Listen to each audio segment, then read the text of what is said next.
Lions and lionesses. Today, I want to explain a couple things to you that are core principles for achieving success in anything, but mostly your physical body and creating elite performance. When it comes to this, it is often done, but done incorrectly, and it's not done consistently. So, in last week's audio, I taught you about the BB3 results tracking system. Now, there are other components of like why we do everything we do here in the BB3 Physical Mastery Coaching Program. And this, if you don't know, this has been a program that has been developed over about a decade now of working with Tony and Tony saying, hey, plats are getting out of shape, or like his friends that he's coaching and stuff are getting out of shape because their schedules, they're traveling more, they're taking on more things, but they're neglecting their bodies. So little by little, this program is developed by trial and error. I said, okay, here's the hypothesis. We sat down, took a group of people through it, and we measured the success of it. And then we followed up with these people. And some people have been doing thousands of sessions now, and some people are just getting started. But as we bring in a group, we actually treat it as a scientific experiment. And so we are constantly improving things based off of what I'm going to share with you today. Real data, useful information.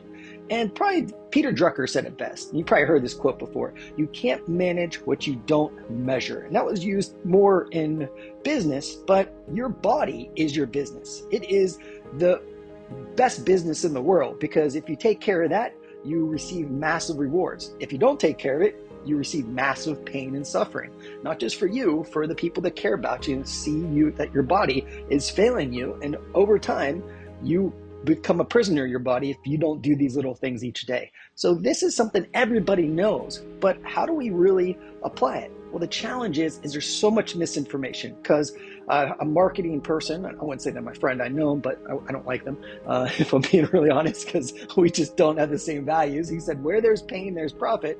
And he'll write ads, he'll do all this stuff to these big, long videos that are supposedly educational. They're really just creating fear in people and doubt. And then when you create that, you can control people, and you can give them to buy dumb shit. And that can happen to any of us, myself included. I'm more aware of it, and I'm sure you're aware of it too, so we don't fall for those things. For the majority of people that are, especially that are dabbling or are looking for shortcuts or want immediate results, they are susceptible to these two things. So how do you not become the predator and not the prey? How do you lead and not follow? How do you see the world and live in the world as a lion, your true self, or instead of as a lamb or a sheep? So this is how we do. First of all, let's all agree. Guessing is not an effective strategy. It has a very low percentage of success. So where did this come from? Well, I remember I was given a seminar in London. It's probably like 12 years ago now, maybe 15 years ago. And I got to my hotel room. Every time I travel, I always want to see what people watch there. I want to understand the culture. So the first thing is I watch television and see what the most popular shows are. And I'll spend like half hour looking at what they do. And then I'll go for a walk, and then I'll go do stuff. And then before I talk, I kind of have a feel for it. And then I'll go mingle with the people or talk to the promoters of the event. And the first thing that came on was this documentary about being overweight. And what they found, they went around and asked different people in different professions, okay, here's a plate of food. What's in it? Like, how many calories are in this plate of pasta? And people would guess. And people would be way off. And they even asked nutritionists. And nutritionists were way off. The only group of people that were fairly close were accountants, because they view the world through measurements. And so what we want to do is we want to have a level of awareness. And I share that with you because even people that are in professional, if they don't have this mindset, they'll still stink at it. Humans are terrible at what's called self-reporting. So if you ever want to look at research studies and you want to look up certain words and terminology to find out about this, it's called self-reporting. And so there's two studies I want to tell you about. The first study was done in 1996 with a group of people. They both groups of people did the same workouts and they did the same diet. Everything was the same, except one group did something different. They had to track what they did each day, and they had to report it. Exactly what we do in the BB3 app. This is actually where it comes from. And that group, even though they were doing the same program, the people that just tracked it and reported it, just logged it and said it, just to like create a level of awareness, which turned into a 64% greater increase in follow through and results. Think about that, 64% greater success simply by doing that. That's like if you're going to write down what you're going to do each day, like, hey, what are my goals today? What do I want to achieve? What type of person do I want to show up as today? Like, that creates a level of awareness. Tony would call it the reticular activating system, the part of your brain that increases self-awareness. That's whatever's in the front of your mind. So simply by using the app, looking at your workouts and logging it, that helps. Now, how can you make it even better? Well, here's what you do. I would review my workout the night before. I just go in the app, I look at it, and I write it out on a piece of paper. Or if I'm at my house, I have a whiteboard or a window. I just use a dry erase marker and I write it all out. That way I don't look at the app when I train. But before I work out, I'll look at it and I'll read the mental conditioning exercises, and I'll know the decrees and incantations that I'm going to say. So I reviewed it all in my mind. And so there's a great quote from Sun Tzu from The Art of War. It goes something like this. I'll paraphrase it. But the defeated warrior goes to battle first, and then that's it. The successful or victorious warrior goes to battle in his mind, then goes to the battlefield, and that's how they become victorious. The only difference is one has already rehearsed it in their mind. They decided in advance. And so this is one little thing that can really make a difference. Now, nutrition is the part where most people fail. So you could do all the workouts, you perfectly designed workouts, but eat terrible, and you're not going to make much progress. You'll get stronger, have better endurance. There's massive health benefits, but if you want to optimize your body composition, your energy levels, you got to have training with nutrition. And if you've been listening to the other audios I've been sending, you will know that the number one principle is eating the right quantity of food, even more so than the quality of food. They're both important. So I'm not saying you can eat whatever you want as long as you eat the right amount. No, what I'm saying is you got to get the right amount of calories and the right amount of protein, and eat unprocessed foods at least 80% of the time so that you feel full, because when you eat processed foods, you tend to overeat. It requires more willpower because your body needs nutrients. It's looking for them, and if you don't get them, you're going to crave more foods. So calories, protein, quality of foods, unprocessed food. Think of it that way. So now guessing it, we're pretty bad at. And I'll give you another study, New England Journal of Medicine. This is you probably heard of this one. This is a really popular one. Even lay people know about this one. But this study was done in a metabolic ward. This is where basically you say, I'm going to do a study. I don't know what it's about, but from this date to this date, you live here. You can't go home. We control every aspect of your life. And they get paid to do it. So they live in this facility. And then there's like a buffet of food. And they say, okay, well, what's the study? The study is people that label themselves, they have an identity that they've claimed themselves to say that they are weight loss resistant. They have tried everything, they said, yet nothing works for them. That is the story they tell again and again. So they found these people, they interviewed them, they found them, and they put them in this metabolic ward. And they said, okay, we're going to have you follow 1,200 calories a day. And that's just a kind of like a random number that would cause most people to lose weight. But weight could be muscle or fat. Keep that in mind. The number's not important. The number is important for the study because that was the goal. So they lived in this place. They went and got their food. They had to measure and weigh it themselves, and then they had to report it. So at the end of the study, none of them lost weight. And they said, yep, I'm weight loss resistant. But what they didn't know is they measured all the food before they came into the room. And so they know exactly how much they ate, exactly how much they took. And was it 1,200 calories? No, it was not. What was it?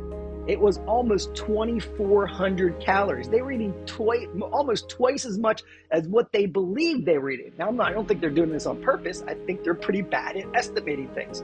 I don't think they looked it up. So you got to get some repetitions. You got to get your hands dirty. You got to take a period of time of your life to really do this. Because when you do this, it is information. Until you do it, you will always be a part of the prey. Because people will take advantage of it because they're trying to sell you dumb shit. We all know that, right? And so I went to school for this stuff, and I didn't learn it until I had to make weight for a fight, because it was pretty important. I either had to fight people 176 and under or people up to 400 pounds. And I didn't want to get any uglier, so I did everything I could.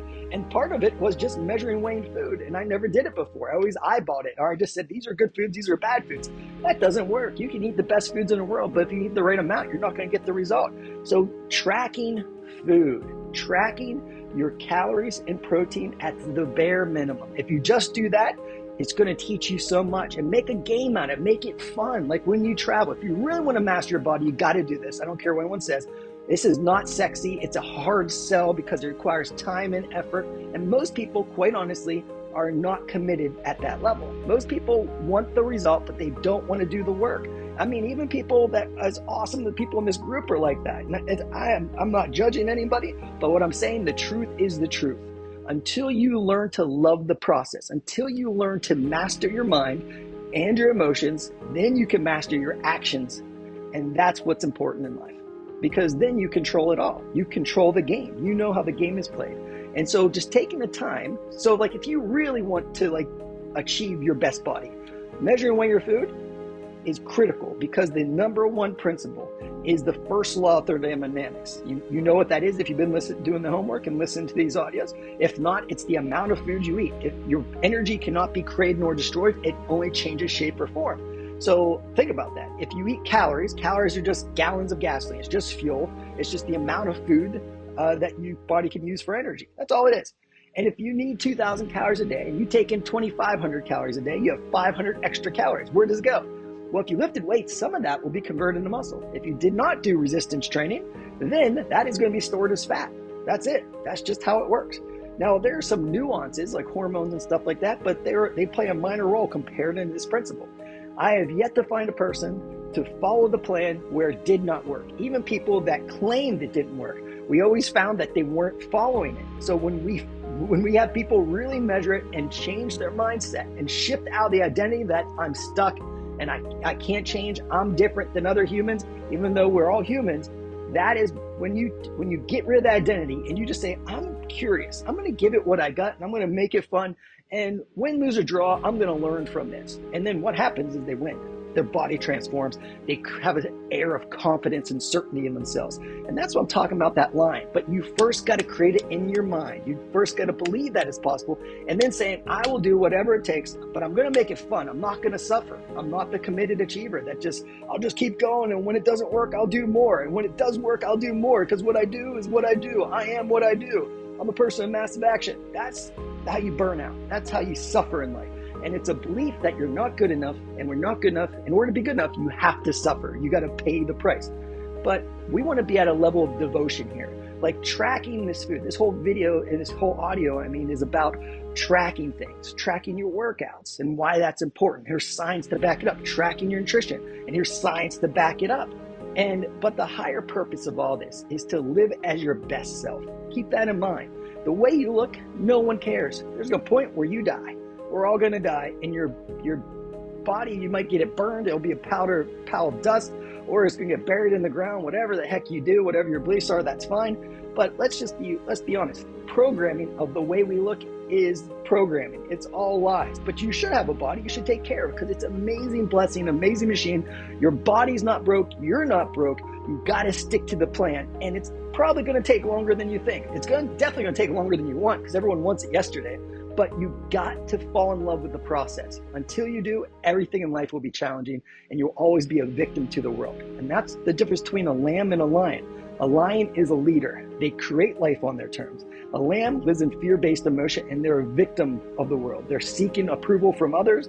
They're doing things not for themselves, not for the greater good of contribution and service, but to feel like they're enough.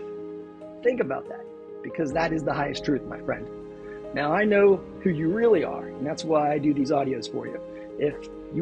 If I say this to most people, it would do nothing. But I know that everyone here is born as a lion. They're born in strength and faith and love-based emotion. And from there, once they accept that identity of who they really are, the perfection unfolds. You can create anything you want.